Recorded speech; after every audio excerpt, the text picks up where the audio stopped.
자, 반갑습니다. 오늘은 여러가지 물체 운동 중에 가속도에 관한 내용을 한번 살펴보도록 하겠습니다.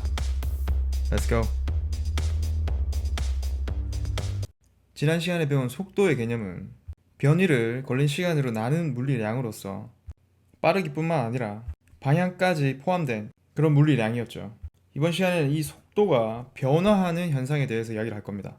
속도는 빠르기와 방향 둘을 모두 포함하고 있기 때문에 둘 중에 하나라도 변하면은 속도가 변화했다라고 이야기할 수 있죠. 그래서 처음에 정지하고 있다가 빠른 속도로 가속하는 자동차, 빠르기가 변하는 경우이기 때문에 속도가 변화한다고 이야기할 수 있습니다. 그리고 쇼트트랙 커브에서와 같이 빠르기는 일정하지만 운동 방향이 계속 바뀌는 경우도 속도가 변화한다라고 이야기할 수 있습니다. 이렇듯 빠르기나 운동 방향이 변화하는 현상을 우리 주변에서 한번 찾아보고요. 이렇게 속도가 변화하는 운동을 우리는 가속도 운동이라고 이야기를 합니다. 사과가 중력을 받아서 아래로 점점 빨라지는 자유낙하 운동도 가속도 운동의 한 예가 되겠죠. 그럼 이때 속도가 얼마나 빠르게 변화하는지를 나타내는 물리량이 있는데요. 이것이 바로 가속도입니다. 단위 시간 동안 속도 변화량을 이야기를 하죠. 어떤 물체의 속도 변화량을 그 변화에 걸린 시간으로 나누면 가속도가 계산이 됩니다. 자, 그럼 여기서 잠깐 가속도의 기호와 단위에 대해서 짚고 가겠습니다. 가속도를 영어로 하면 acceleration, 그래서 기호로는 A를 쓰고요. 단위로는 meter per second 제곱을 사용합니다.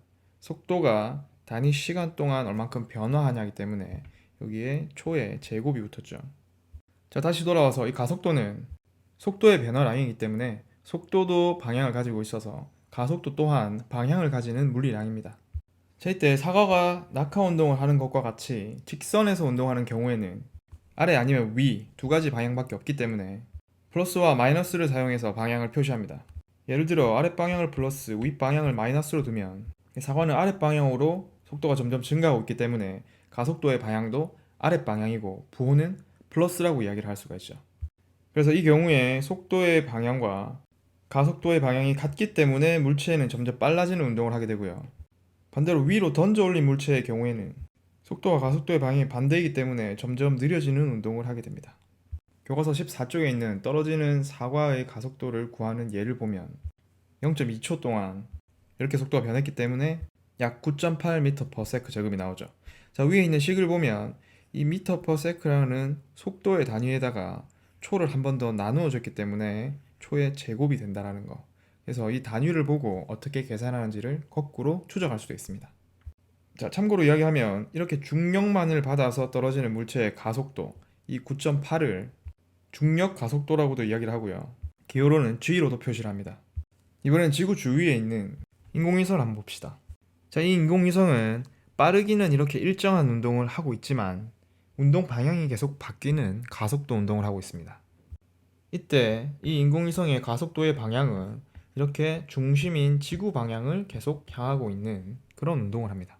그래서 방향만 변하는 운동도 가속도 운동이 될 수 있다는 거. 그리고 빠르기와 방향 모두 변하는 운동도 있습니다. 스파이더맨이 점프를 해서 이렇게 움직였습니다. 포물선 운동을 한다라고 하죠. 이때 속도의 방향도 이렇게 계속 바뀌고요. 빠르기도 계속 변화합니다. 이때 가속도의 방향은 지구 중력을 받아 생기는 가속도이기 때문에 항상 아랫방향으로 향한다는 거, 이거 헷갈리지 마세요. 속도의 방향과 크기는 계속 변화하지만 가속도의 방향은 일정하게 아랫방향으로 유지되고 있다는 거. 자, 이번 시간에도 그래프 연습을 한번 해보겠습니다. 자, 두 가지 그래프를 알아볼 텐데 속도 시간 그래프와 가속도 시간 그래프입니다. 우리가 물리 1에서 다루는 내용은 이렇게 속도가 일정하게 증가하는, 일정하게 빨라지는 상황만을 다룹니다. 그래서 우리는 등가속도 운동이라고도 이야기를 하고요. 이때 이 그래프에서 기울기가 의미하는 것은 가속도를 의미를 합니다. 물체의 그래프가 이런 형태로 그려지게 된다면 기울기가 더 크기 때문에 큰 가속도를 가지는 운동이다라고 이야기할 수 있습니다. 그 다음에 가속도 시간 그래프에서는 일정한 가속도를 가지기 때문에 이렇게 그래프가 옆으로 그려지게 되겠죠. 그럼 이때 앞 시간에서와 같이 이 그래프의 아래 면적이 의미하는 물리량이 있습니다. 그것은 바로 속도의 변화량을 의미한다는 거죠. 그래서 이 그래프를 활용한 연습을 또 계속 해보겠지만 정리를 하면 속도 시간 그래프에서는 기울기가 가속도를 의미를 하고요. 가속도 시간 그래프에서는 면적이 속도 변화량을 의미하게 됩니다. 유도 과정은 지난 시간에 한 내용과 같기 때문에 생략하도록 하겠습니다. 자, 오늘 수업은 여기까지고요. 이 내용을 문제로 접했을 때는 여러분이 적용하기가 굉장히 처음에 힘들 겁니다. 하지만 이 문제를 풀기 위해서는 또 그 그래프를 보는 연습을 또 계속 하면 되니까 수업 시간에 선생님과 함께 진행해 보도록 하겠습니다. 수고했습니다.